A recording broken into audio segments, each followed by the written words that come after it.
Bem-vindos a mais uma história. Antes de começarmos, escrevam nos comentários de onde nos estão a ver. Desejamos-vos uma audição agradável. Vais viver para a casa da tua irmã por uns tempos? Eu já falei com ela, disse o marido de Leonor à frente dos filhos. Ele tinha decidido tudo por ela. Tinha pensado em tudo. Só não contou com uma coisa: que ela já tinha ouvido a conversa dele na cozinha na noite anterior. A noite no apartamento deles começava como sempre. Na cozinha, o velho frigorífico zumbia silenciosamente. No fogão, a chaleira arrefecia. E na chávena junto à janela, o chá de hortelã inacabado que Leonor tinha preparado para si própria há uma hora e que não chegara a beber. Estava frio. Lá fora já escurecia. No prédio vizinho, as janelas acendiam-se uma após a outra, e aquela luz amarela suave tornava a cozinha ainda mais acolhedora. Leonor passou mecanicamente o pano sobre a toalha de oleado da mesa, endireitou o porta-guardanapos, moveu o açucareiro para mais perto da parede, pequenos gestos habituais aos quais ela sempre se agarrava nos momentos difíceis, como se uma mesa limpa pudesse consertar algo na sua vida. Do corredor ouviram-se passos. Ricardo andava sempre como se o chão debaixo dele tivesse de se habituar ao seu peso, nem alto, nem propositado, apenas confiante como um dono. Leonor conhecia aquele andar de cor. Só por ele conseguia determinar em que estado de espírito o marido regressava do trabalho, se ia discutir agora, ou ficar calado, jantar ou ir logo para a televisão. Mas hoje os passos eram diferentes, demasiado regulares, demasiado calmos. Assim andam as pessoas que já decidiram tudo. Leonor. Vem à sala, disse Ricardo da porta. Precisamos de conversar. E eu já chamei as crianças. Ela limpou as mãos ao pano da louça, devagar, sem pressa.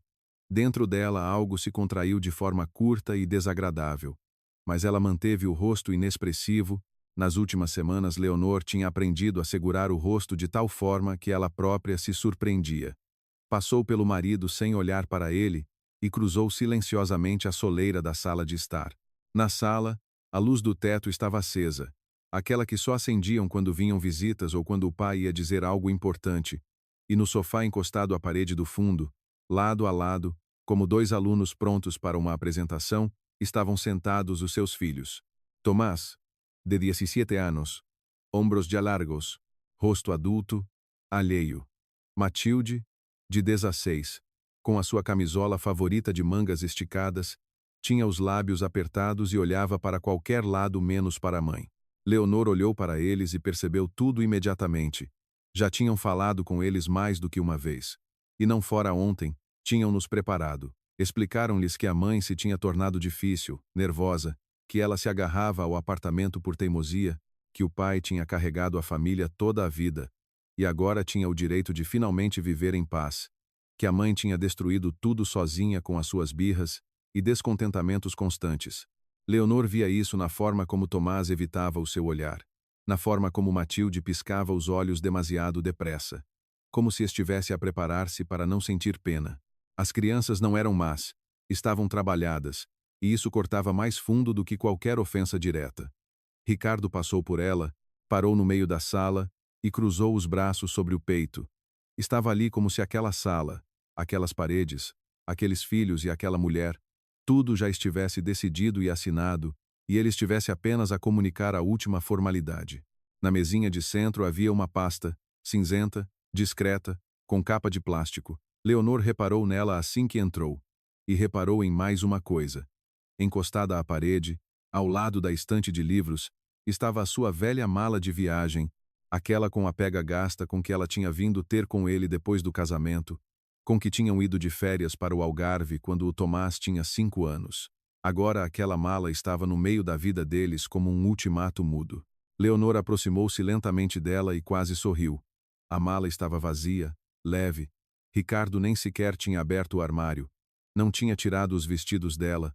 Não tinha dobrado a roupa interior dela. Estava tão certo de que ela faria tudo sozinha que não gastou nem 5 minutos nisso. Leonor, senta-te, disse Ricardo calmamente. Para que ficar de pé? A conversa é curta. Ela não se sentou. Preferiu ficar de pé junto à janela, sentindo o vidro frio nas costas. Assim era melhor. Assim via-os a todos de uma vez. Nós aqui já discutimos tudo com as crianças. Começou Ricardo naquele tom que ele usava para os momentos que considerava importantes. Um tom calmo, ligeiramente cansado, como se não estivesse a atacar, mas a fazer forçosamente algo desagradável. Eu percebo que entre nós as coisas já não, como dizer, já não funcionam há muito tempo. Agarramo-nos um ao outro por hábito. Discutimos todos os dias. As crianças veem isso, eu vejo. Tu acho que também. Ele fez uma pausa, como se esperasse que ela sentisse. Mas Leonor permaneceu em silêncio. Resumindo, continuou Ricardo, não podemos continuar assim. Decidi que é melhor separarmos-nos como pessoas civilizadas antes que chegue aos gritos e à quebra de loiça. O apartamento fica para mim. As crianças também ficam comigo. Eles próprios te dirão depois. Eu não os obriguei. Tomás encolheu o ombro. Matilde baixou a cabeça ainda mais. Tu compreendes? Ricardo acenou ligeiramente em direção à janela. A tua irmã Margarida tem uma casa grande. Ficas lá a viver por uns tempos. Depois resolvemos. Eu também te darei algum dinheiro. Não te estou a abandonar. Tudo como gente civilizada. Ele fez mais uma pausa e acenou para a mala. Arrumas as tuas coisas como te der mais jeito. Eu não mexi no armário, sei lá. Coisas de mulher lá dentro. Mas vamos lá sem cenas. Leonor, as crianças já são grandes. Elas percebem tudo, não te humilhes. Enquanto Ricardo falava, Leonor não olhava para ele, mas um pouco para o lado, para a mesa de centro onde, ao lado da pasta cinzenta, estava o telemóvel dele, com o ecrã virado para baixo. Ricardo colocava sempre o telemóvel assim, e apenas na presença dela. Com as crianças não se inibia. Podia atirar o aparelho para o sofá com o ecrã para cima. Podia até esquecer. Lu na cozinha, mas perto dela virava-o sempre. Antes Leonor não dava importância a isso, atribuía ao hábito, ao trabalho, às intermináveis chamadas de negócios, agora olhava para aquela capa preta, gasta nos cantos, e só se admirava de uma coisa, como é que durante tanto tempo se permitiu não notar o óbvio. Leonor virou lentamente a cabeça e olhou para Tomás. E tu, filho, por que estás calado? Também te dá mais jeito que eu me vá embora? Tomás ergueu a cabeça. Nos seus olhos brilhou por um segundo algo vivo, de menino, confuso, mas logo se forçou a franzir o sobrolho como um adulto. Mãe, para quê? Vocês estão sempre a discutir. Assim será melhor. O pai diz a verdade. Não faz sentido fazer escândalo. Não faz sentido, repetiu Leonor calmamente. Matilde não aguentou, levantou o rosto e nos seus olhos estavam lágrimas de adolescente zangada. Mãe, tu vais começar outra vez. Quase sussurrou ela. Vais dizer outra vez que a culpa é toda do pai. E tu própria fizeste tudo isto. Fiz eu? Perguntou Leonor com a mesma calma. Bem, Matilde abriu os braços como se fosse óbvio. Tu própria levaste tudo a este ponto. Tu não sabes fazer as coisas a bem. É impossível agradar-te. O pai está mesmo cansado. No peito de Leonor algo bateu quente, não pelas palavras de Matilde, mas por quão alheias elas eram, como se a filha estivesse a repetir o texto de alguém que tinha decorado, mas não entendido completamente. A propósito, eu já falei com a tua irmã Margarida, acrescentou Ricardo como quem não quer a coisa. Na semana passada, ela está a par. Ela recebe-te. Leonor estremeceu interiormente, não porque ele tivesse falado com a irmã dela nas suas costas, mas pela forma corriqueira como disse, como se informasse que tinha passado na bomba de gasolina ou ido buscar a roupa à lavandaria. Margarida. Afinal, também estava a par. A mesma Margarida que na semana passada dissera a Leonor ao telefone que tinha a casa numa desarrumação tal que não estava para visitas. Agora tudo fazia sentido. Quando é que falaste exatamente com ela? Perguntou Leonor calmamente. Ricardo franziu ligeiramente o sobrolho. Via-se que não esperava a pergunta. Que diferença faz quando? O principal é que falei e ela concorda. Concorda com o quê? Insistiu ela. Com o facto de ficares lá a viver até resolvermos as coisas, disse ele irritado. Leonor, por que é que te agarras aos detalhes? Não estamos num interrogatório. Estou a propor-te uma solução normal. Sem escândalo. Sem tribunal. Sem essa vergonha toda. Sem tribunal? Repetiu ela baixinho.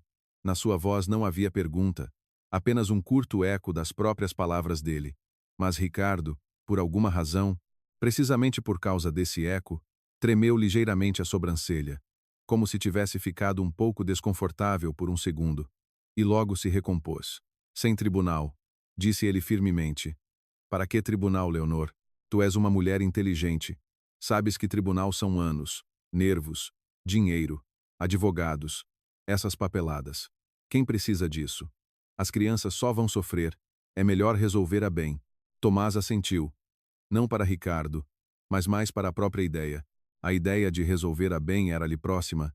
Aos 17 anos apetece muito que os problemas dos adultos se resolvam depressa e não nos toquem. Matilde também levantou os olhos e olhou para o pai com esperança. Ela também queria que fosse a bem, que amanhã na escola ninguém perguntasse por que estava tão pálida. Leonor olhou para os filhos com um olhar longo e demorado. Sem censura, sem pressão, apenas olhou como uma mãe olha quando quer memorizar os rostos dos filhos e filhas para os anos vindouros, porque já percebia que depois desta noite os rostos deles mudariam.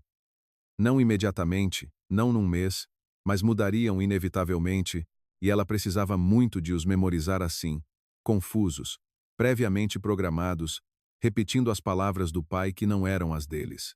Eu ouço-vos, disse ela calmamente. Tomás, eu ouço. Matilde, eu ouço. Então, ótimo. Inseriu Ricardo rapidamente. Assina e vamos beber chá. Eu até comprei uma tarte, está no frigorífico, de cereja, a tua favorita. Leonor levantou ligeiramente o canto da boca. Não um sorriso, mas a sombra dele, a tarte de cereja comprada com antecedência, como se ela fosse uma criança que consolam com um doce depois da vacina. Mais de 20 anos juntos, 2 filhos, hipoteca, doenças, reuniões de pais, noites de vigília junto ao berço, o funeral da mãe dele, os primeiros cabelos brancos dela, e no final de tudo isto, sobre a mesa, entre os papéis da renúncia ao apartamento, coloca-se uma tarte de cereja. Ricardo, disse ela, tu lembras-te de que tarte eu gosto? Ricardo hesitou por um segundo. Bem, de cereja, não é? Tu sempre. Eu não gosto de cereja, respondeu Leonor calmamente. Tenho azia com cereja há 20 anos. Na sala pairou uma pequena pausa desconfortável. Não daquelas que mudam o destino, mas daquelas que de repente mostram a uma pessoa que ela, afinal, há muito tempo que não conhece quem vive ao seu lado. Matilde piscou os olhos surpreendida. Tomás desviou o olhar. Ricardo acenou com a mão irritado. Que diferença faz a tarte? Resmungou ele. Eu falo-te da vida e tu falas-me de cerejas. Ele deu um passo em direção à mesinha. Abriu a pasta cinzenta, aproximou as folhas de Leonor, para a mesa onde tinham jantado tantos anos há 3, há 4, com a sogra, com os vizinhos no ano novo. Na pasta estavam folhas, arrumadas, impressas na impressora, com espaços prontos para a assinatura. Leonor viu pelo canto do olho a palavra acordo, viu a palavra renuncia, viu a palavra compensação. Não precisava de ler mais. Conhecia cada linha daqueles papéis desde o dia anterior. Só que Ricardo não suspeitava disso. Ele colocou ao lado uma caneta boa, com um aro dourado, que ele próprio lhe tinha oferecido há uns 2 anos no Dia da Mulher. Assina, disse ele suavemente, quase carinhosamente, para de te agarrar ao que não te pertence. Estas palavras não te pertencem. Ricardo pronunciou-as com especial clareza, para que as crianças também ouvissem, para que ficasse gravado nas cabeças delas. A mãe agarra-se ao que é alheio, a mãe é gananciosa. A mãe inventou tudo. Leonor olhou para os filhos. Tomás esperava tensamente. Matilde mordia o lábio. Ambos queriam agora a mesma coisa. Que a mãe pegasse silenciosamente na caneta, assinasse silenciosamente e saísse silenciosamente, para que não houvesse gritos, nem loiça partida, nem palavras que depois não se pudessem esquecer. Queriam que tudo acabasse. E por mais um pouco Leonor teria acreditado que devia fazer isso por eles. Só que ela sabia mais do que eles. Leonor estendeu lentamente a mão. Pegou na caneta. Ricardo relaxou quase imperceptivelmente. Os ombros de Tomás tremeram. Ele também expirou. Matilde olhou pela primeira vez na noite para a mãe diretamente e quase com gratidão, como quando era pequena, no infantário, quando a mãe a ia buscar em último lugar, e ela tinha medo que se esquecessem dela de vez. E foi neste silêncio, neste curto suspiro familiar, quando Ricardo já calculava mentalmente como iria amanhã ao notário, como transferiria as contas, Como ligaria a Vânia e diria pronto. Finalmente, que Leonor olhou para o marido por cima da caneta, olhou longamente, sem mágoa, sem lágrimas, sem pena de si mesma, e algures muito fundo, naquela parte da alma onde já ninguém espreitava há muitos anos, soou a sua própria voz calma, quase alegre, há muito esquecida, aquela com que ela falava na juventude antes de aprender a calar e a assentir. Oh, meu querido, disse ela mentalmente, olhando para os olhos confiantes e semicerrados de dono dele, como fui a tempo ontem ao banco. E pousou a caneta de volta na mesa. Para entender como Leonor estava pronta para esta noite, é preciso voltar um pouco atrás. 2 semanas. Talvez um pouco mais. Então ainda nada tinha sido dito em voz alta. Nada estava na pasta cinzenta, e a mala estava na despensa atrás do aspirador, como convém a uma mala velha. Mas algo já não estava bem. Leonor não conseguiria explicar por palavras na altura o que era exatamente. Simplesmente no apartamento deles o ar mudou de repente. A primeira coisa que ela notou foi o telemóvel. Ricardo começou a sair com ele para o patamar das escadas com demasiada frequência. Primeiro Leonor pensava que eram chamadas de trabalho. Ele tinha de facto picos de trabalho. Depois começou a notar que ele saía não durante as conversas importantes, mas precisamente durante as triviais. Estava, por exemplo, a comer a sopa, chamada, antes teria atendido ali mesmo na cozinha.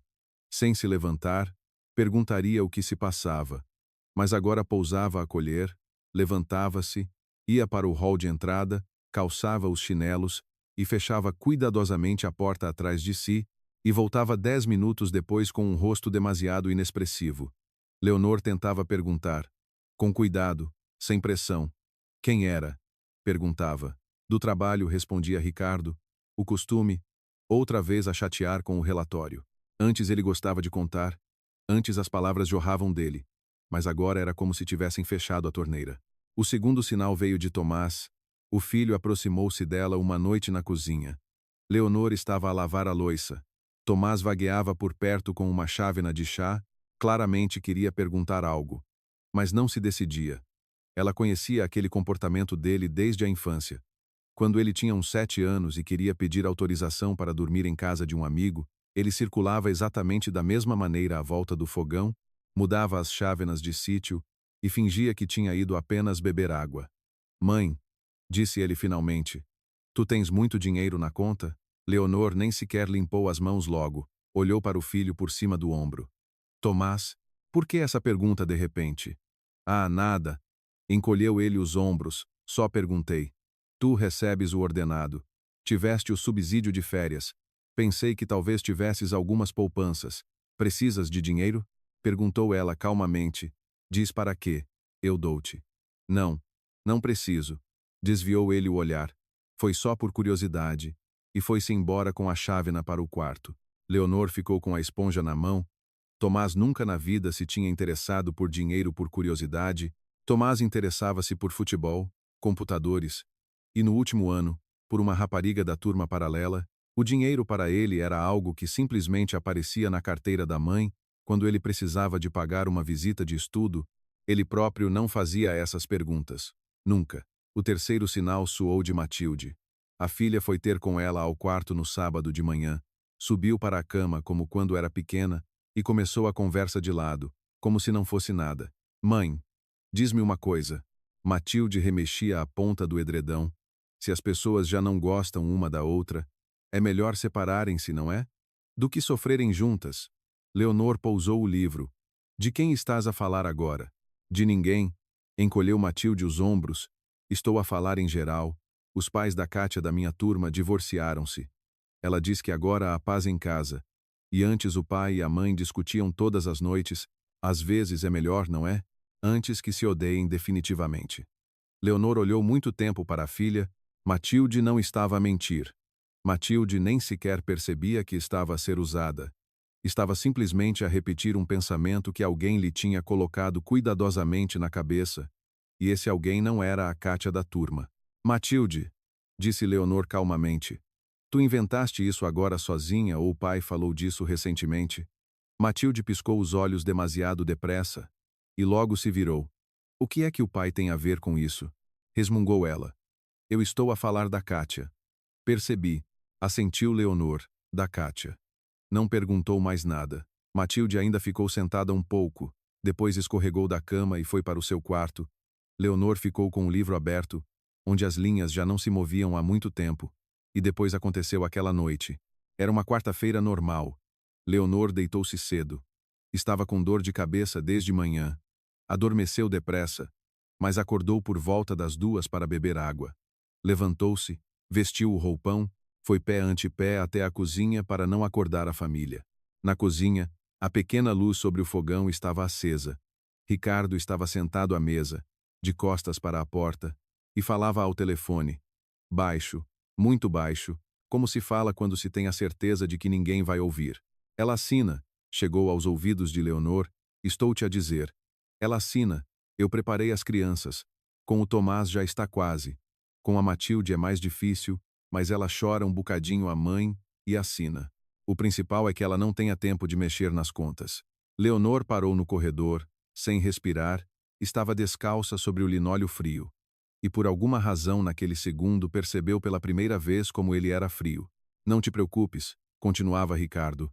Eu já calculei tudo. Faço a transferência depois de amanhã para ter a certeza que dá tempo. Vânia. Ó Vânia. Quantas vezes tenho de dizer a mesma coisa? Disse que faço. Vânia.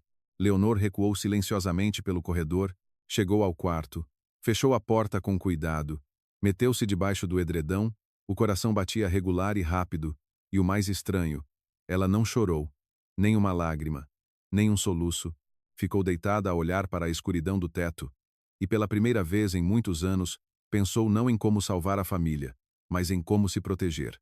De manhã levantou-se antes de todos, fez café como de costume, preparou as sandes para Ricardo levar para o trabalho, pôs uma maçã na mochila de Matilde, acordou Tomás para a escola.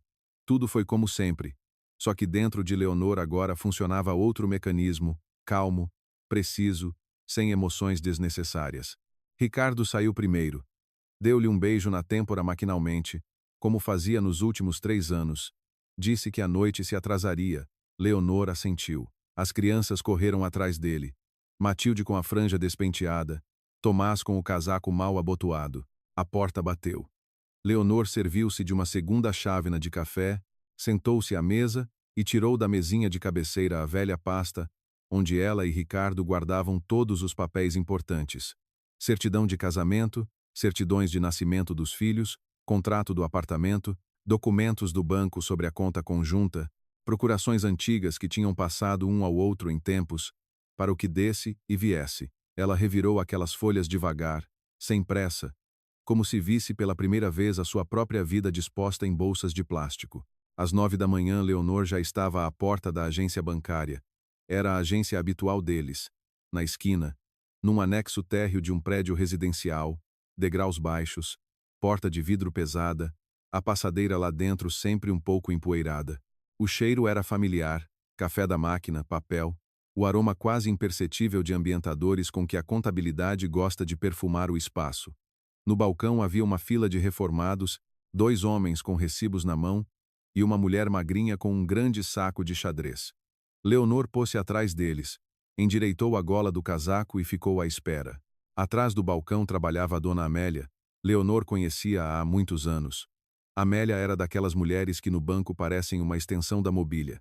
Sempre no mesmo lugar, sempre com a mesma blusa com laço, sempre com uma chávena pequena de café frio junto ao cotovelo. Tinha um rosto cansado e olhos muito atentos. Quando chegou a sua vez, Leonor sentou-se em frente, colocou as mãos no balcão e disse baixinho: Dona Amélia, preciso da sua ajuda. E por favor, sem conversas desnecessárias, eu percebo que tem regras, mas peço-lhe muito. Trate-me como um ser humano. A Dona Amélia olhou para ela por cima dos óculos. Calou-se por um segundo. Dona Leonor, disse ela em voz baixa, eu estou aqui sentada há 22 anos. Já vi de tudo, diga. E Leonor falou, baixo, ponto por ponto, sem lágrimas, que era preciso bloquear o acesso do marido às contas conjuntas, que era preciso revogar todas as procurações, que era preciso colocar uma proibição a qualquer operação com os documentos do apartamento, sem a sua presença pessoal, que era preciso escrever um requerimento para que o banco registrasse qualquer tentativa de transferir dinheiro da conta conjunta deles. A dona Amélia ouvia sem interromper. Anotava algo no seu bloco. Depois, com a mesma calma, sem mudar a expressão do rosto, virou o monitor para Leonor. Olhe para aqui, só não se assuste. Eu pelas regras não devia mostrar-lhe isto, mas hoje estou a ver mal. O monitor virou-se sem querer. No ecrã Leonor viu o movimento da conta. Um pedido de transferência. Uma quantia grande. Quase tudo o que ela e Ricardo tinham poupado nos últimos 7 anos. O destinatário. Vânia.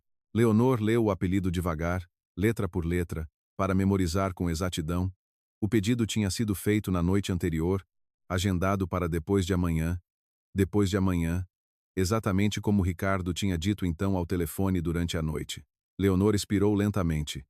Pare. Dona Amélia. Pare tudo, e autentique-me cópias. Por favor. Vou fazer, Dona Leonor. Não tenha pressa. Sente-se um pouco. Vou lhe buscar água. Leonor saiu do banco cerca de 1h30 depois, com uma fina pasta castanha debaixo do braço.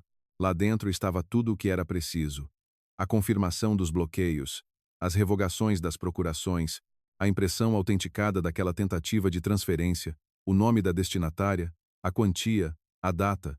Não foi para casa. Tinha mais um endereço. Na noite anterior, quando Leonor já sabia que ia ao banco, tocou à porta da dona Emília do Rés do Chão.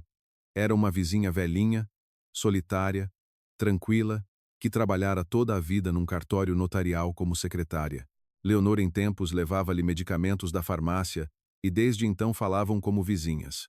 Leonor entrou, sentou-se na cozinha dela com a pequena toalha de oleado amarela e perguntou simplesmente, sem detalhes: Dona Emília, a senhora não tem um bom advogado em vista? Daqueles que não exploram as pessoas. A dona Emília olhou para ela com um olhar longo e, sem perguntar nada, escreveu num papelinho um nome, telefone e morada. Doutor André Gomes, disse ela. Ele é decente, isso é raro. Leonor, vá lá, o escritório do doutor. André Gomes ficava no primeiro andar de um prédio antigo perto da biblioteca, escadas com degraus que rangiam. Uma porta de madeira simples, uma pequena placa. Lá dentro era apertado, acolhedor, estantes de livros do chão ao teto, pastas gastas, uma chaleira elétrica no parapeito da janela e um grande ficus verde cujas folhas estavam cuidadosamente limpas com um pano úmido. Sentia-se que cuidavam daquele ficus.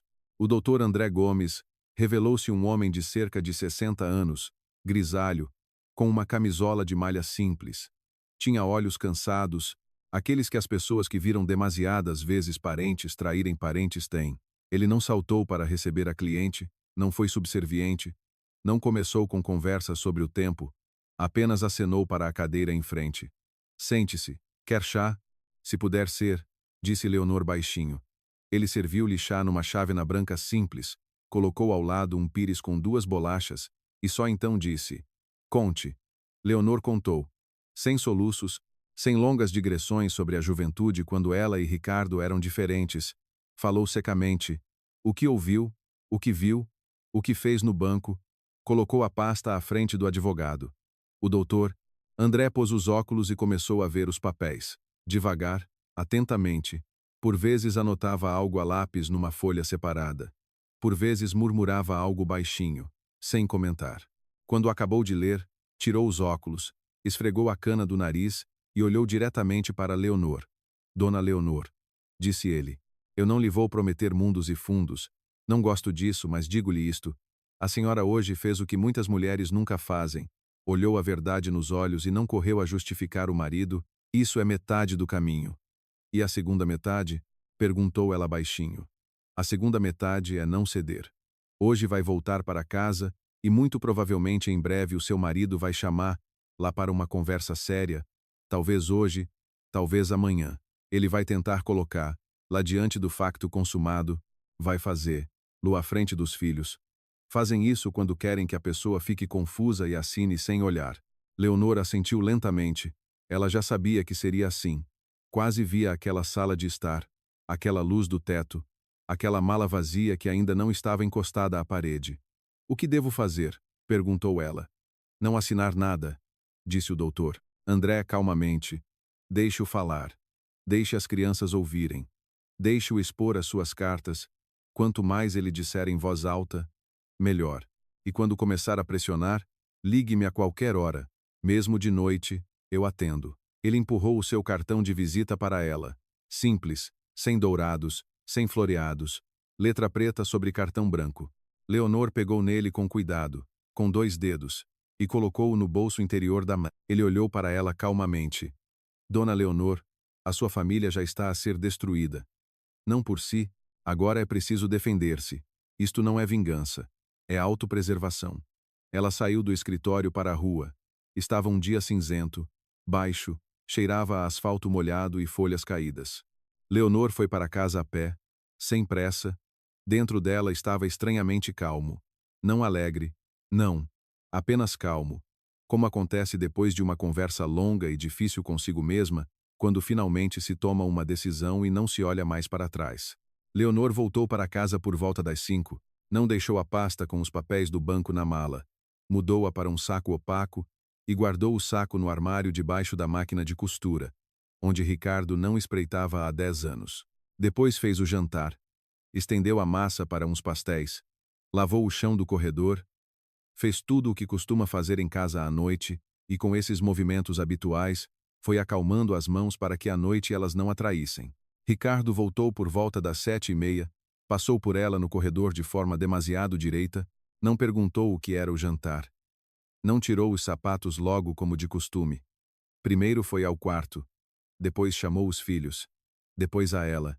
E agora Leonor estava junto à janela da sala, segurando na mão a caneta de presente dele com o aro dourado e olhando para o marido por cima dela. As crianças esperavam. Ricardo esperava. Todos esperavam que ela assinasse. Leonor pousou lentamente a caneta de volta na mesa. Ricardo piscou os olhos. No seu rosto passou por um segundo algo infantil, ofendido, como se lhe tivessem tirado debaixo do nariz uma carta já ganha.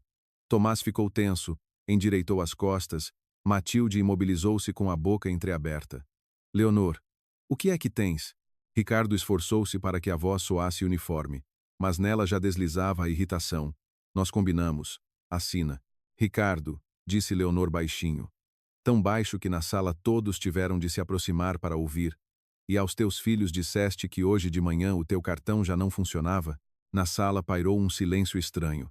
Não aquele que se mantém de propósito, mas aquele que cai sozinho quando alguém profere palavras que não são da peça para a qual todos se preparavam. Ricardo imobilizou-se, por um segundo, talvez por um segundo e meio, o rosto dele permaneceu o mesmo. O sorriso, os ombros direitos, a pose de quem domina a situação. Mas Leonor viu, ela esperava exatamente isso, um movimento pequeno, quase invisível nos cantos da boca, uma ligeira cãibra na maçã do rosto, principalmente, os olhos de Ricardo deixaram por um instante de ser de dono e tornaram-se assustados. Do que estás a falar? Perguntou ele bruscamente. Demasiado bruscamente. A voz subiu meio tom acima do necessário. Que cartão? Leonor, o que estás a inventar outra vez? Estou a falar, disse Leonor calmamente, do facto de que não vais levantar mais nem um cêntimo da nossa conta conjunta e não vais transferir nada dela para ninguém.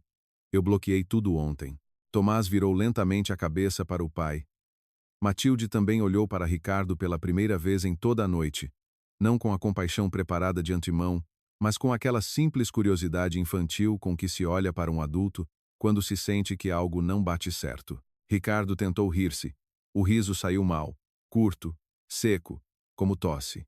Delírio, disse ele, dirigindo-se não a Leonor, mas logo aos filhos por cima da cabeça dela. Tomás, Matilde, ouçam, ouçam. A mãe está a começar outra vez. Eu bem disse que ela ia encontrar uma maneira de fazer uma cena. Ora assinava tudo a bem. Ora tem uns bloqueios. Tu própria percebes o que estás a dizer? Tu não percebes nada de bancos, Leonor. Tu nesses assuntos és como uma criança.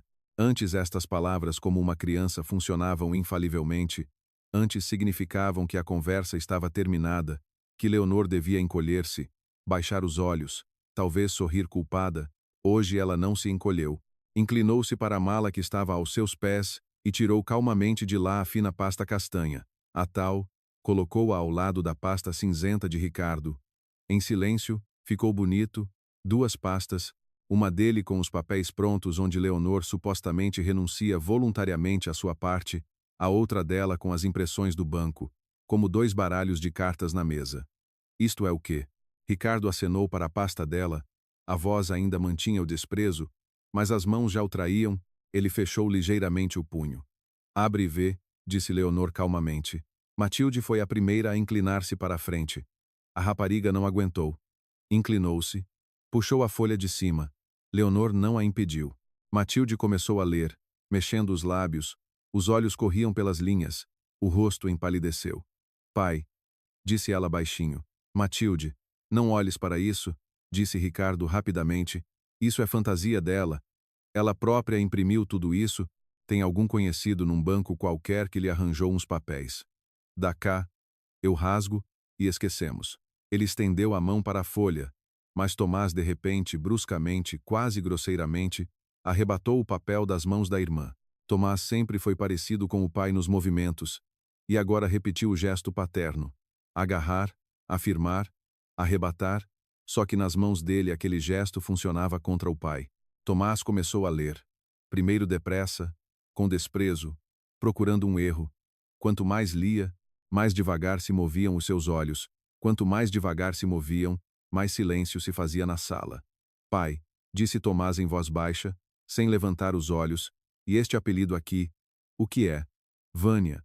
Ele disse o apelido, o mesmo que Leonor lera devagar no banco no dia anterior, letra por letra. Ricardo ficou branco de verdade. Não pálido, não corado de irritação, mas branco como ficam as pessoas quando num segundo lhes foge todo o chão debaixo dos pés. É do trabalho, disse ele rapidamente. É uma conhecida minha do trabalho. Eu já te tinha dito. Leonor. Já tinha dito. Assentiu Leonor, que era só uma conhecida. E por que é que tu ias transferir para uma simples conhecida quase todas as nossas poupanças de 7 anos? Ricardo abriu a boca, fechou-a, abriu-a de novo, e então aconteceu o que Leonor já esperava. Ele virou-se para os filhos e começou a falar depressa, alto, interrompendo-se a si próprio. Assim falam as pessoas para quem é muito importante serem ouvidas primeiro. Filhos, ouçam-me. Ouçam o pai, e não ela. A mãe andou a acumular ódio há muito tempo. Ela andou anos a preparar isto. Eu vi como ela mudava. Eu só queria salvar o dinheiro do desperdício dela, percebem? Ela gasta que é uma loucura. Eu tirei da conta temporariamente para transferir para outra conta, segura. A Vânia não tem nada a ver com isto. É uma antiga colega minha. Ela tem lá a contabilidade, ela só estava a ajudar com a transferência, e a mãe virou tudo do avesso, ela vira sempre tudo do avesso. Tomás olhava para o pai, no rosto dele ocorria um trabalho lento, como se uma pessoa estivesse a somar na cabeça pela primeira vez, na vida 2 números que antes somava de propósito em colunas diferentes. Matilde mordia o lábio, uma lágrima escorreu-lhe pela face, mas ela nem a notou. Pai, disse Matilde baixinho. Então por que é que aqui está o carimbo do banco? Se a mãe inventou tudo, Ricardo engasgou-se, abriu a boca para responder, e não encontrou palavras. Leonor percebeu, era a altura, tirou o telemóvel do bolso, calmamente, sem pressa, encontrou o número na lista, carregou na chamada e ligou o altifalante. Os toques soaram na sala de estar estranhamente altos. 1, 2. Estou. Dona Leonor. A voz do doutor. André Gomes era uniforme, sem surpresa, sem agitação, como se ele estivesse realmente à espera daquela chamada, talvez mesmo junto ao telefone, talvez a olhar para o relógio, e com aquela voz algo mudou na sala. Até em Ricardo, ele ainda não sabia quem falava, mas a entoação calma, profissional, estranha ao círculo familiar deles. Fê, Lucalar. Doutor André. Boa noite, disse Leonor calmamente. Estou agora em casa. Comigo estão o meu marido e os meus filhos. O meu marido propõe-me assinar um acordo de renúncia ao apartamento. Liguei o altifalante para que possa dizer a todos de uma vez. Percebi. Respondeu o doutor André com a mesma calma. Boa noite a todos. O meu nome é André Gomes. Sou advogado da dona Leonor. Senhor Ricardo. Dirijo-me a si. Ouve-me. Ricardo imobilizou-se. Não estava habituado a que falassem assim com ele na sua própria sala de estar. Ouço, atirou ele a contragosto. Muito bem. Então, curto e direto.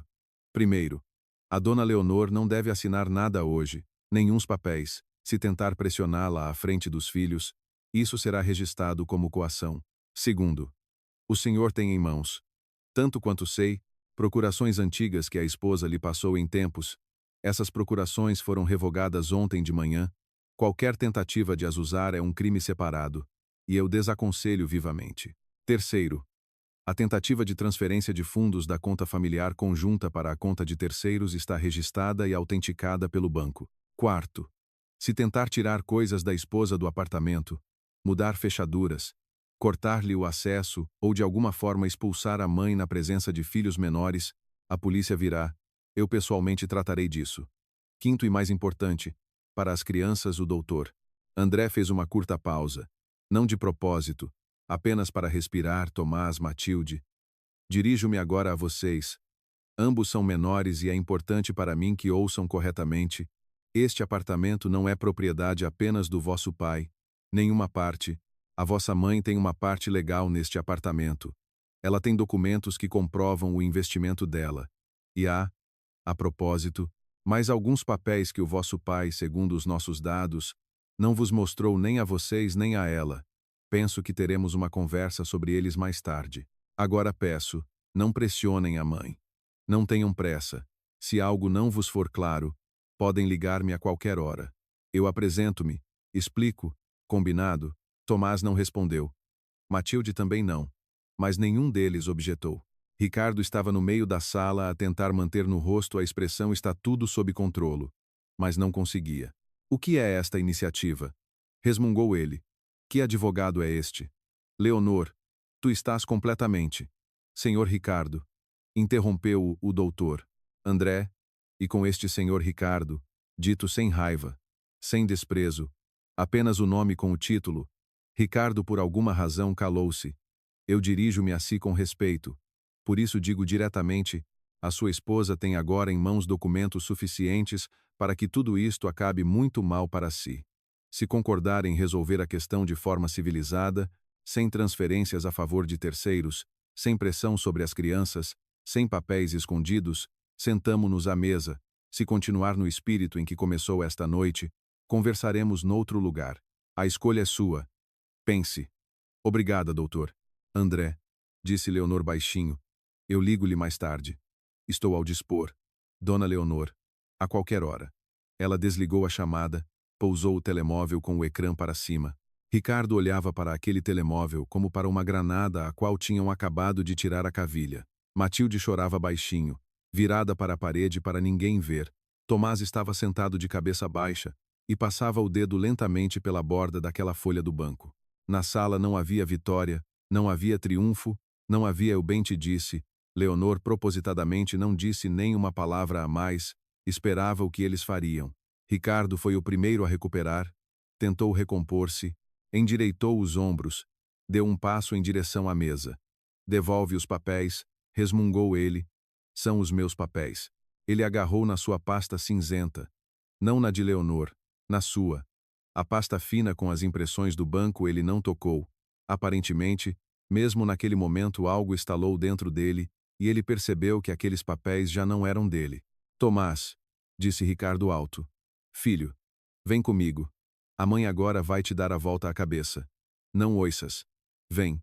Sentamo-nos no meu quarto, eu explico-te tudo normalmente. Tomás levantou a cabeça, olhou para o pai, e disse exatamente com a entoação que têm os rapazes que acabaram de amadurecer 5 anos numa noite. Pai, eu vou mais tarde, eu fico aqui um bocado. Ricardo estremeceu como se tivesse levado um estalo. Não pelas palavras. As palavras eram calmas, mas pelo facto de o filho pela primeira vez na vida não ter ido atrás dele ao estalar dos dedos. Matilde. Virou-se ele para a filha. Matilde, tu vens comigo? Não vens? Matilde não respondeu. Limpou a face molhada à manga da camisola e baixinho, sem olhar para o pai, disse: Pai, eu vou à casa de banho, e saiu. Simplesmente saiu da sala, não para o lado do pai, não para o lado da mãe, simplesmente saiu. Talvez precisasse mesmo de lavar a cara, talvez precisasse apenas de ficar sozinha por 5 minutos para respirar.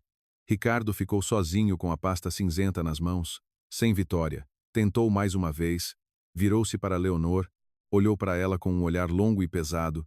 Naquele olhar havia tudo: ofensa, raiva, medo e uma espécie de velha frustração masculina pelo facto de a mulher que ele considerou conveniente durante muitos anos se ter tornado de repente inconveniente. Bem, parabéns, disse ele por entre dentes. Era isto que querias? Destruíste a família, indispuseste os filhos, expuseste-me perante os filhos. Muito bem, orgulha-te. Leonor não respondeu logo, olhou para a mala vazia junto à parede, aquela que Ricardo tinha preparado para ela. A mala continuava lá, com a pega virada para a porta, pronta. Só que agora estava claro. Ela ficaria ali vazia. Ninguém a levaria hoje. Ricardo, disse Leonor baixinho, eu não destruí nada. Eu simplesmente deixei de te ajudar a destruir. Ricardo soltou um riso seco. Queria dizer mais alguma coisa, mas não encontrou palavras. Virou-se, passou pela mala, empurrou a porta e saiu para o corredor.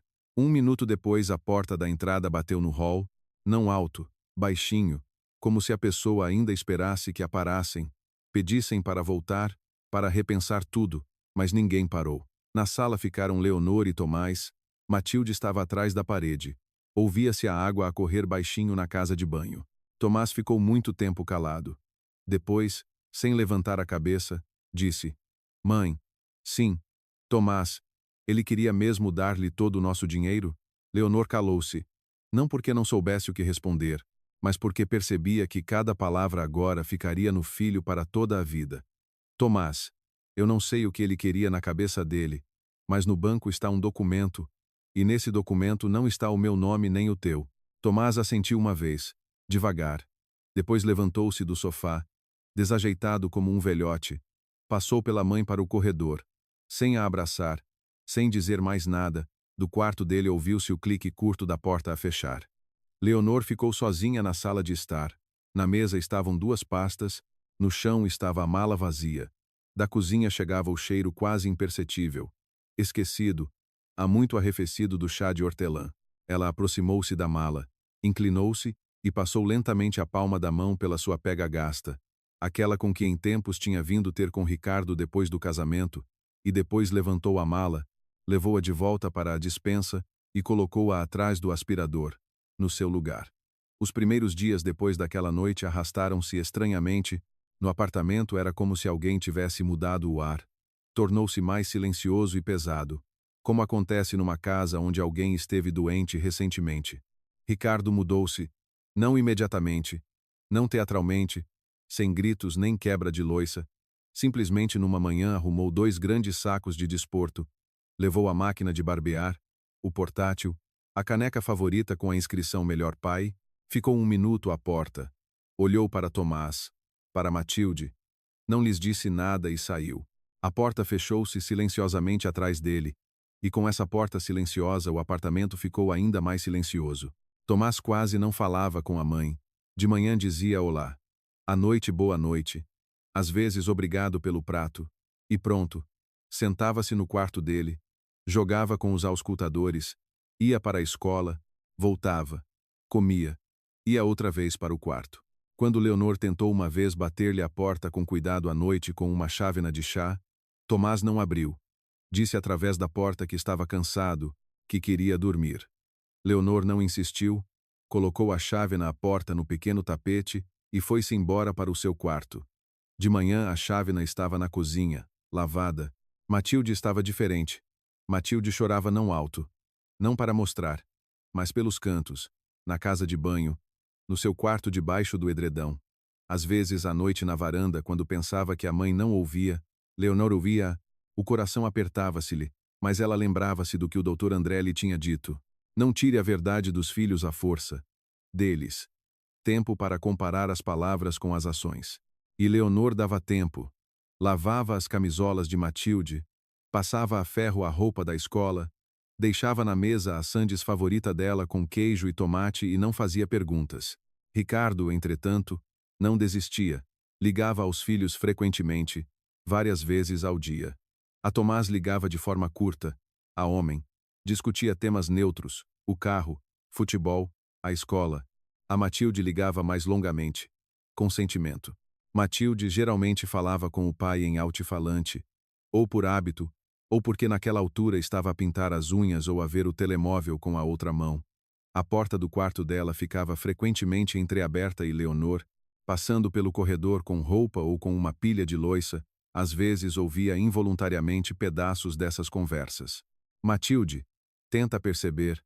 A mãe está muito ofendida comigo. Ela inventou tudo isto de propósito. Arranjou este advogado. Fez estes papéis. Ela quer que tu te vires contra mim. Tu não te viras, pois não?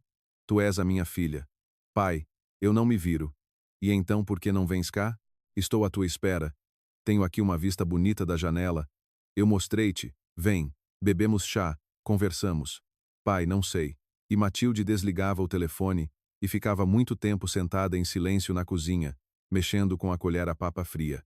Leonor não interferia, não dizia não acredites nele, não dizia ele mente.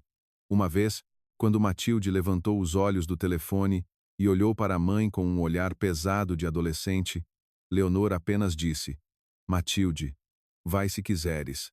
Ele é teu pai. Tens o direito de o ver. Matilde não respondeu. Mas naquela noite não foi a lado nenhum. E no dia seguinte, também não. A viragem aconteceu por si só. Leonor não a preparou. Um sábado à tarde, Matilde estava sentada na cama com o telemóvel. Primeiro percorria o feed. Depois, por algum hábito de rapariga, foi às conversas antigas. Procurava uma foto que uma amiga lhe tinha enviado na primavera. A caminho dessa foto abriu a conversa com o pai. Matilde passou os olhos pelas mensagens maquinalmente, como geralmente se passa os olhos por um texto conhecido, e depois parou de repente. Ela lembrava-se dessas mensagens, claro. Tinha-as lido na altura, respondido, posto corações, mas na altura lia como uma pessoa, e agora olhava como outra. Entre aquele então e este agora estava aquela noite com a pasta cinzenta, estava a chamada do advogado em altifalante. Estava o prédio alheio do pai com os riçóis, e o avental que Tomás lhe tinha contado resumidamente em 3 palavras. Matilde leu a sequência desde o início, desde a primeira mensagem, depois outra vez, depois levantou-se, foi descalça pelo corredor e bateu à porta da mãe. Leonor estava a passar a ferro. Matilde parou à porta.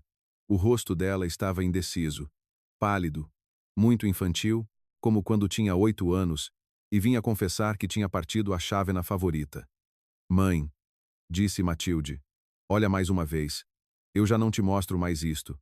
Mas olha uma vez, e estendeu-lhe o telemóvel. No ecrã estava aberta uma longa conversa com o pai, uma conversa antiga, de há 3 meses. Leonor pegou no telemóvel, aproximou-o dos olhos e começou a ler devagar. As mensagens vinham à noite, sempre tarde, sempre depois da meia-noite. Primeiro o pai perguntava como estava a filha, depois como estava a mãe, depois se a mãe não estava nervosa, depois se a mãe não dizia nada estranho, depois, sem qualquer preparação: Matilde, tu és inteligente, tu percebes que a mãe precisa de se acalmar, ajuda-me a empurrar. Lá um bocadinho, diz-lhe à noite que também estás cansada destas discussões, que te sentirias melhor se os pais se separassem. Mas por tuas próprias palavras, para ser natural. E abaixo a resposta de Matilde, curta. Está bem, pai, eu falo, com um emoji. Leonor leu aquela parte 2 vezes. Depois mais uma vez, Matilde olhava para ela de baixo para cima. E nos olhos dela estava um horror muito silencioso, muito adulto. Não pelo facto de as mensagens existirem, ela lembrava-se delas, mas pelo facto de ela própria, com as suas próprias mãos, ter respondido está bem, pai, e ter feito tudo como ele pediu, e não ter pensado nem por um segundo. Matilde começou a chorar. Alto, como uma criança, com soluços, aproximou-se, enterrou a testa no ombro da mãe como quando era pequena.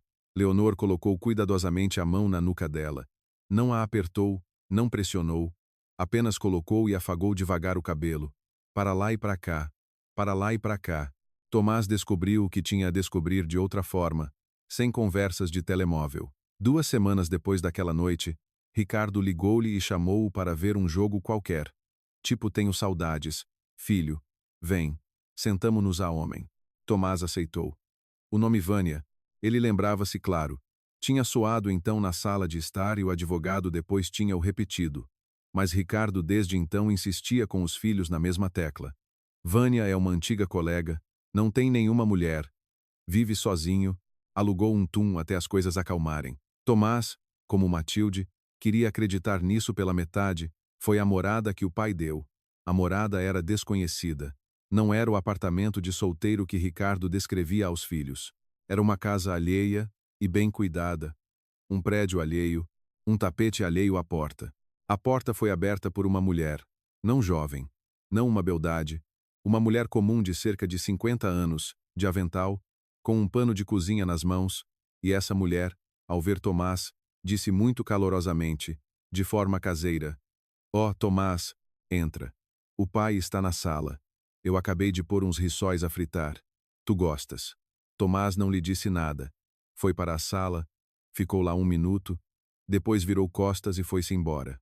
Ricardo gritava-lhe no prédio, explicava alguma coisa, prometia ligar e contar tudo. Tomás não olhou para trás. Em casa, ele não foi à cozinha durante muito tempo. Ficou no quarto dele, depois acabou por sair, foi ao frigorífico, serviu-se de sumo. Leonor estava sentada à mesa a descascar batatas.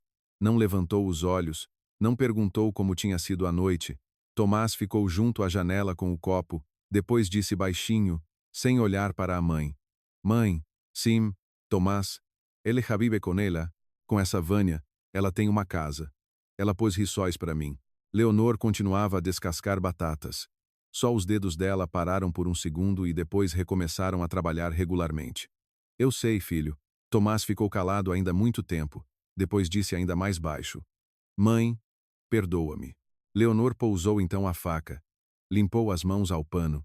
Aproximou-se do filho por trás e cuidadosamente, muito cuidadosamente, colocou as duas palmas das mãos nos ombros dele. Tomás não se virou, apenas baixou a cabeça. "Tomás", disse Leonor, "tu és uma criança, tu não tens culpa. A culpa é de quem usa uma criança. E o que tu disseste então na sala de estar não eram as tuas palavras. Filho, tu apenas as repetiste. Eu percebi isso logo na altura." Tomás assentiu muito brevemente. E pronto, não desatou a chorar como Matilde. Os rapazes não sabem fazer isso. Mas Leonor sentiu nos ombros como algo nele se soltou. Aos poucos começaram a descobrir-se outros detalhes. Ou surgiam por si, ou através do advogado, ou através de conhecidos. Descobriu-se, por exemplo, que Ricardo tinha prometido a Tomás uma parte do dinheiro da venda do apartamento, dizia que o ajudaria com um carro quando crescesse. A Matilde dizia algo completamente diferente. A Matilde dizia em segredo que lhe deixaria tudo a ela porque Tomás era rapaz e desenrascava-se sozinho. E tu, filha, é tudo teu. A cada um contava a sua história, a cada um prometia o seu doce, e nenhum desses doces prometidos estava na realidade no bolso dele. Quando os filhos juntaram acidentalmente essas duas histórias, nem perceberam logo, estavam sentados na cozinha a comparar as palavras, e ambos tinham uma cara como se estivessem a olhar para uma pessoa conhecida e a vissem pela primeira vez em tamanho real. Tribunal, propriamente dito, quase não houve. O doutor André conduziu o caso calmamente e sem barulho. Ricardo tentou resistir através do seu advogado. Tentou apresentar a ideia de que Leonor tinha tramado tudo, que o banco se tinha enganado, que a Vânia era realmente do trabalho. Mas os papéis eram papéis. As procurações tinham sido revogadas a tempo, a transferência tinha sido parada a tempo, os vizinhos da porta da Vânia revelaram-se inoportunamente faladores. O apartamento, por decisão do tribunal, ficou para Leonor, tendo em conta a parte dela, o investimento dela e o facto de Ricardo ter tentado desviar fundos familiares para a conta de terceiros. As crianças também ficaram com a mãe, ninguém lhes perguntou muito sobre isso, eles próprios não quiseram ir embora. Leonor não os proibiu de ver o pai. Isso era importante para ela. Lembrava-se das palavras do doutor André de que não se deve separar os filhos do pai, por muito mal que o pai se tenha comportado, que vejam, que decidam eles próprios, mas que vejam já com olhos adultos. "Mãe", perguntou Tomás uma vez, "eu posso ir ter com ele na mesma?" "Às vezes, não muitas." Leonor levantou a cabeça do fogão. "Tomás, podes, ele é teu pai, isso não desapareceu. Mas Tomás, tenho um pedido para ti." "Qual?" "Ouve não só as palavras dele, vê também o que ele faz. Palavras são vento, Ações são vida. Tomás olhou muito tempo para a mãe, depois assentiu e foi para o seu quarto. Começou a ir ter com o pai raramente. Uma vez por mês, talvez um pouco mais. Voltava sempre pensativo, calado. Leonor não fazia perguntas. Se Tomás queria, contava ele próprio. Na maioria das vezes não contava. O doutor, André Gomes, não desapareceu durante este tempo. Primeiro ligava por causa do processo, para esclarecer algo, para acrescentar algo, para assinar algo. Depois as chamadas tornaram-se mais raras, mas continuavam a soar. Ele ajudou Leonor a organizar as contas da casa, nas quais Ricardo tinha deixado surpresas. Ajudou a mudar o titular das contas. Uma vez aconselhou um bom canalizador quando uma torneira começou a pingar em casa de Leonor. Leonor ao início ficava um pouco envergonhada, como se a pessoa continuasse a trabalhar para ela de graça, mas o doutor André disse uma vez ao telefone calmamente: Dona Leonor, não se assuste. Isto já não é trabalho. Sou apenas eu. Leonor pousou o telefone e ficou muito tempo sentada com ele na mão, sem saber o que pensar. Uma vez no outono, ele foi ter com ela com um saco de maçãs, amarelas, perfumadas, ásperas, daquelas que só existem no pomar da aldeia, trouxe-as não numa pasta de escritório, mas num saco normal do supermercado, ficou à porta sem saber o que dizer. Leonor também não sabia, depois simplesmente afastou-se para o lado e disse baixinho: Entre, vou servir chá.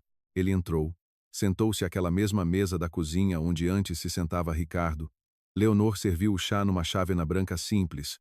Colocou o pires à frente dele. As maçãs estavam ao lado e cheiravam a outono. Quase não falaram naquela noite. Apenas beberam chá. Leonor pensava que devia sentir-se desconfortável por um homem estar sentado no lugar de Ricardo. Mas não estava desconfortável. Estava calmo. Depois dessa noite, o doutor André começou a aparecer às vezes. Não frequentemente, não de propósito. Não ensinava Leonor a viver. Não se metia com as crianças. Não fazia perguntas. Não marcava encontros. Simplesmente estava por perto quando era preciso e desaparecia quando não era. Uma vez arranjou a torneira porque o canalizador se atrasou. Uma vez trouxe a Matilde um manual de literatura que ela não conseguia encontrar há muito tempo. Uma vez ficou sentado com Leonor no corredor do hospital, quando a tensão dela subiu, e ela própria não percebeu como lá tinha chegado. Matilde foi a primeira a notar. Matilde disse uma vez na cozinha de passagem, a lavar a louça: Mãe, ele é boa pessoa. Quem? O doutor André. Leonor imobilizou-se com o pano da louça. Ele é boa pessoa, Matilde. Só não te precipites nas conclusões. Eu não me precipito. Encolheu Matilde os ombros. Eu só estou a ver. Tu própria me ensinaste. E Leonor, pela primeira vez em todo este ano, sorriu calmamente, de verdade. Pela primavera tudo acalmou. Não ficou perfeito, não como nos livros, não com o triunfo do bem sobre o mal, simplesmente acalmou.